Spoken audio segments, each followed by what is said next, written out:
అమెరికాలో తెలుగువారు ఎక్కడ ఉంటే అక్కడ ఉత్తర అమెరికా తెలుగు సంఘం నాట్స్ తన విభాగాలను ప్రారంభిస్తూ తెలుగువారికి మరింత చేరువవుతూ ఉంటుంది.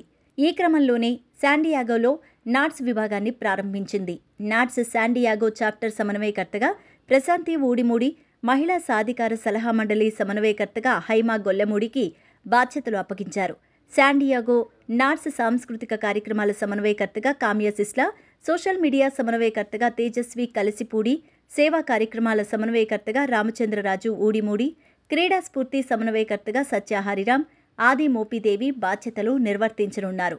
శ్రీరామనవమి నాడు శాండియాగోలో నాట్స్ విభాగం ప్రారంభం కావడం ఎంతో ఆనందంగా ఉందని శాండియాగో నాట్స్ సమన్వయకర్త ప్రశాంతి ఊడిమూడి అన్నారు. శాండియాగోలో నాట్స్ తెలుగువారికి శ్రీరామ రక్షలా మారేలాగా తమ వంతు కృషి చేస్తామని చెప్పారు.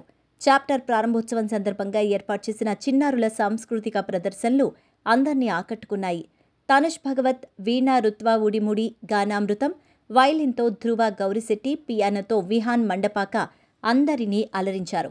కార్యక్రమానికి విశిష్ట అతిథులుగా NATS president Madan Pamulapati, NATS secretary Madhu Bodapati, zonal vice president Manohar మద్దినేనిలు పాల్గొన్నారు. అమెరికాతో పాటు ఉభయ తెలుగు రాష్ట్రాలు చేస్తున్న సేవా కార్యక్రమాల గురించి మదన్ పాములపాటి వివరించారు. శాండియాగో చాప్టర్ ఏర్పాటులో నాట్స్ జాతీయ మీడియా కోఆర్డినేటర్ కిషోర్ నారే కీలక పాత్ర పోషించడం అభినందనీయమన్నారు.